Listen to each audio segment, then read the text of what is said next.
o Pedro hoje é banco. E eu falo, é um banco à frente do Wallace ou atrás? Porque eu acho que esse bobear é o debate, hein? Mas será que não tem a ver, Felipe, com a declaração do Porto, até pode, mas o Wallace tá jogando. Não me parece que quando o Pedro voltar, assim, ele volta jogando. E tem estrela, moleque. E o moleque, exatamente. O Wallace está quase mais para entrar no debate se já ou é titular ou tem que jogar mais tempo do que exatamente uma posição dele no banco. Quero te ouvir. Mas parece que é onde o Felipe gosta dele, né? Quero te ouvir, Rafa. Então, só em relação a essa questão do centroavante, né? Sim, Silas, acho que o Felipe Luiz gosta do Plata por dentro, mas na verdade a primeira tentativa foi o Bruno Henrique, né? E o Brenner falou sobre isso há pouco, é um pouco sacrificante demais para o perfil de jogo do BH colocá-lo centralizado. Ele precisa receber essa bola de frente e partir para 1 contra 1 contra o zagueiro adversário. A velocidade, a explosão são características do jogo que ele só consegue desenvolver se ele receber essa bola de frente. Como um pivô, como um centroavante, por mais que seja um homem de movimentação, fica mais difícil para ele contribuir coletivamente. O perfil de jogo dele não permite isso. O Plata já tem mais recursos técnicos, de retenção de bola, é um jogador forte. Hoje teve o lance do primeiro tempo que ele chegou um pouquinho fora do timing do cruzamento e pegou de primeira, a bola passou perto da trave. E tiro de finalizador ele também tem, talvez seja uma alternativa interessante. Respondendo a pergunta entre Pedro e Wallace, é difícil falar isso cacifando, né? Com toda certeza o que está na cabeça do Felipe Luiz, mas eu acho que os fatos falam por si. Primeiro, é preciso dizer o seguinte, até agora não está explícito para ninguém se quem tirou o Pedro do jogo foi a diretoria ou se foi o treinador. Há informações de parte a parte. É preciso, inclusive, esperar a coletiva do Felipe Luiz. Há muito tempo que uma coletiva não era tão aguardada assim, para a gente poder ouvir do treinador qual é, de fato, o enredo da história do afastamento do Pedro. Quem está insatisfeito porque ele é banco, todo mundo sabe. Que o Boto já disse que tem que vender, ou que quer vender o jogador, todo mundo sabe. Agora, qual foi o elemento a mais que fez esse cenário se transformar numa retirada de uma relação? Porque aí sim é mais sério, né? Até então, o Silas está aí, foi jogador e bom, muito bom, sabe muito bem disso. Essa história de estar insatisfeito, não quer jogar, quer sair, quer ficar, está no contexto que o cara vai jogando. A partir do momento que o Pedro sai da relação, nós temos um fato novo e sério. Isso tem que ser esclarecido, porque há informações circulando de tudo quanto é parte. Mas partindo do princípio que é uma decisão técnica, se ela for técnica, sim, o Wallace está à frente do Pedro. Deve estar? Talvez. Acho até que pela bola que vem jogando, merece mais que o Pedro. E, como disse o Brenner, entrega mais para a dinâmica coletiva da equipe do que o Pedro. E futebol é isso, não tem muito jeito, gente. Eu sou fã do Pedro. Acho ele um baita centroavante, jogador que informa, jogador para estar na seleção brasileira, para ganhar uma vaga para a Copa do Mundo no ano que vem. Agora, não está em forma, não está jogando, não está vivendo uma fase técnica boa. Tem muitas questões aí envolvendo o Pedro. E enquanto ele não se pagar em campo, outros vão se pagar no lugar dele. E é o caso do Wallace. Mas vamos lá, agora eu quero fazer uma proposta desse debate envolvendo Pedro, pró-Pedro, que é assim. Primeiro assim, se a avaliação do Felipe Luiz, que é um cara que sabe muito e deixa muito claro as visões dele, eu sou muito fã do Felipe Luiz, é de um comprometimento em treinos um pouco abaixo, isso para mim é inquestionável. Eu não vou considerar isso muito, embora isso seja a coisa principal no debate, na minha opinião. Mas vamos imaginar característica. Vamos supor que o Pedro esteja treinando bem, volte a treinar bem, mas que ainda assim o Felipe Luiz ache que ele não traz a maior intensidade para a competitividade que ele, Felipe Luiz, imagina ou espera no Flamengo. A gente tá vendo o Mundial, a gente sabe que se os caras não corressem, tomava de 5.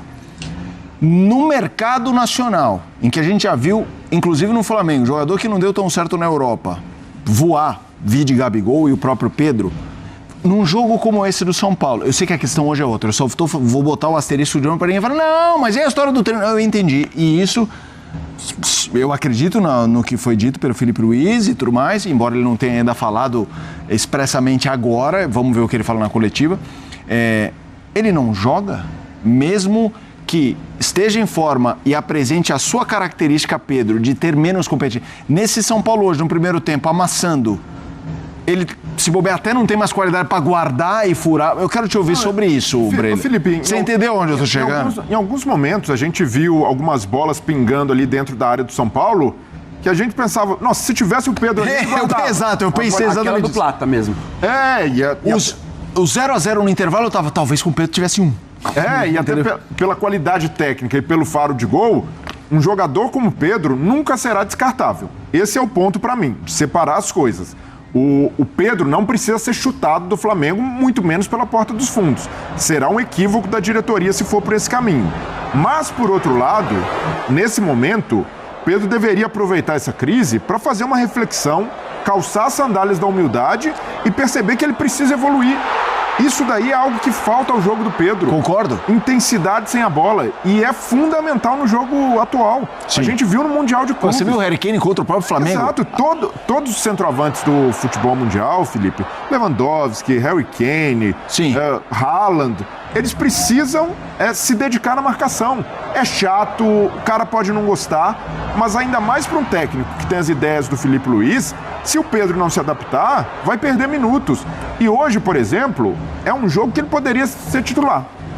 Na rotação de equipe, ou até mesmo no plano de jogo, São Paulo vem com uma linha de 5 lá atrás, eventualmente até de 6. O Crespo foi estreia dele, começando o trabalho agora, foi para se defender, meio campo encorpado. Então, num jogo com esse cenário, dá até para o técnico negociar um pouco com essa pressão lá na frente. Mas se o Pedro não mostrar nos treinamentos para o Filipe Luiz que ele tem boa vontade de mudar e de ajudar e de evoluir, não vai ser do dia para a noite que o Pedro vai recompor como o Luiz Araújo. Luiz Araújo hoje foi o melhor jogador do Flamengo em campo. Fez o gol, participou do segundo, sem a bola, intenso o tempo inteiro. Porque é um jogador como o Luiz Araújo, que tecnicamente tem menos gol que o Pedro, e até eu vejo que o Pedro tem mais talento, o natural ali mais do que o Luiz Araújo. Mas se ele consegue entregar as duas coisas, gol, intensidade, algo que o técnico pede, numa dividida, qual jogador o treinador vai escolher? E outra, né, Breno? Não estamos falando, Luiz Araújo, não estamos falando do Pereba. É um cara que também não deve achar legal correr como ele corre pra marcar. E corre. É um jogadoraço, Felipe. Sim. Um jogador completo. Mas se a gente pegar ali talento, o talento puro... Não, eu tô 100% contigo. Se ele tem o Pedro, ele pode, num determinado momento, o Luiz Araújo cansou. Traz o Plata para do Luiz Araújo e bota o Pedro lá. Opção é o que não falta, Silas. Mas é isso, Silas. O Pedro precisa se conscientizar. A bola tá com ele, tá no colo do Pedro. Ele precisa... Tá bom, eu não vou ficar de birra, eu não vou ficar de bico, eu vou treinar e vou ter boa vontade para executar o que o técnico pede. E não é o primeiro técnico que aponta essa deficiência do Pedro. E o Filipe Luiz já tinha cantado essa pedra antes do Mundial. E quando o Pedro teve a oportunidade, não mostrou nem mesmo ali bola ou até uma boa vontade nesse sentido de evoluir. Então, para mim, o Filipe, nesse momento, é totalmente coerente ter o Pedro no banco, repetindo, não é para descartá-lo, mas que seja ali um alerta para que ele evolua e passe a entregar mais pro time. Vamos fazer o seguinte, já mais do Flamengo... Não é um fato novo, né, Breno? Fala, Rafa, pode falar. Não é um fato novo isso. A gente está vivendo, salvo engano, se as minhas contas não estiverem me traindo, em 4 anos de Pedro no Flamengo, nós estamos vivendo, 4 anos e meio, estamos vivendo a terceira crise existencial dele, né? O terceiro momento em que ele efetivamente teve aquela história que ele até chegou a fazer uma postagem enorme nas redes sociais, praticamente em tom de despedida. Quando eu disse bem o Breiner, não é o primeiro técnico que deflagra essa questão. O meu ponto é o seguinte: se um jogador não está se empenhando e ele não está em condições de participar da atividade, justifica ele não ser relacionado. Mas eu quero ver isso do Filipe Luiz. Eu também. Ele fale isso abertamente na coletiva hoje. Eu acho que é importante para esclarecer toda e qualquer situação que envolve, inclusive, a responsabilidade pela ausência do Pedro. Porque não se trata de um jogador qualquer. Se trata de um jogador que é ídolo da torcida e que, com a saída do Gabigol, virou o grande protagonista do ataque. Então, assim, ele não está jogando, ele não está relacionado, isso demanda algo que, obviamente, exige uma manifestação pública de alguém para a grande torcida rubro-negra, grande massa rubro-negra espalhada mundo afora. Meu ponto é o seguinte: o Pedro já teve momentos assim. O Pedro já teve fases no Flamengo em que ele parecia um pouco desconectado da realidade, depois ele voltou. Agora, quase sempre precisa vir de fora para dentro. É bom deixar claro isso também, né? Nas vezes anteriores, foram situações que vieram de fora para dentro e não dentro dele para fora. Só para ir ao encontro do que o Breler acabou de considerar como uma expectativa que ele tem em relação a uma espécie de autoavaliação do próprio Pedro. Não, sem dúvida, sem dúvida. Eu tô com o Rafa, eu quero ouvir o Felipe Luiz. Eu acho que se tem um técnico que a gente sabe que costuma ser muito franco e trabalhar bem. A própria história do ano passado do Gabigol, ele sempre se posicionou muito de uma forma clara. Vamos aguardar. Já mais do Flamengo, quero trazer o São Paulo aqui. Começo contigo, Silas, e mesma coisa, Breler e Rafa venham juntos.